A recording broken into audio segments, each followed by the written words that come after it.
1 Samuel 31 அதிகாரம். பெலிஸ்தர் இஸ்ரவேலரோடே யுத்தம் பண்ணினார்கள். இஸ்ரவேலர் பெலிஸ்தருக்கு முன்பாக முறிந்தோடி கில்போவா மலையிலே வெட்டுண்டு விழுந்தார்கள். பெலிஸ்தர் சவுலையும் அவன் குமாரரையும் நெருங்கித் தொடர்ந்து சவுலின் குமாரராகிய யோனத்தானையும் அபினதாபையும் மல்கிசூகாவையும் வெட்டி போட்டார்கள். சவுலுக்கு விரோதமாய் யுத்தம் பலத்தது.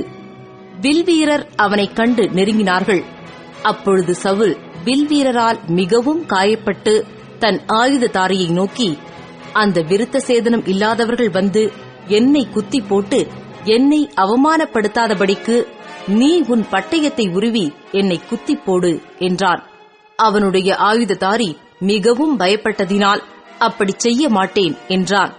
அப்பொழுது சவுல் பட்டயத்தை நட்டு அதின்மேல் விழுந்தான். சவுல் செத்துப்போனதை அவன் ஆயுததாரி கண்டபோது அவனும் தன் பட்டயத்தின் மேல் விழுந்து அவனோடே கூட செத்துப்போனான். அப்படியே அன்றைய தினம் சவுலும் அவன் 3 குமாரரும் அவன் ஆயுததாரியும் அவனுடைய எல்லா மனுஷரும் ஒருமிக்க செத்துப்போனார்கள். இஸ்ரவேலர் முறிந்தோடினார்கள் என்றும் சவுலும் அவன் குமாரரும் செத்துப்போனார்கள் என்றும் பள்ளத்தாக்குக்கு இப்பாலும் யோர்தானுக்கு இப்பாலும் இருந்த இஸ்ரவேலர் கண்டபோது அவர்கள் பட்டணங்களை விட்டு ஓடிப்போனார்கள்.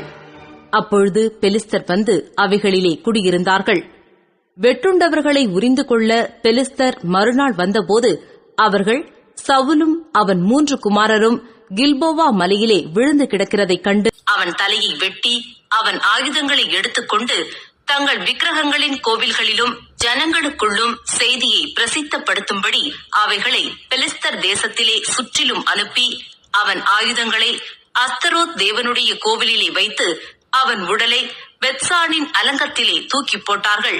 பெலிஸ்தர் சவுலுக்கு செய்ததை கீலேயாத் தேசத்து யாபேஸ் பட்டணத்தார் கேட்டபோது அவர்களிலே பலசாலிகள் எல்லாரும் எழுந்து இரா முழுவதும் நடந்து போய் பெத்சானின் அலங்கத்தில் இருந்த சவுலின் உடலையும் அவன் குமாரரின் உடல்களையும் எடுத்து யாபேசுக்கு கொண்டு வந்து அவைகளை அங்கே தகனம் பண்ணி அவர்களுடைய எலும்புகளை எடுத்து யாபேசில் இருக்கிற தோப்பிலே அடக்கம் பண்ணி 7 நாள் உபவாசம் பண்ணினார்கள்.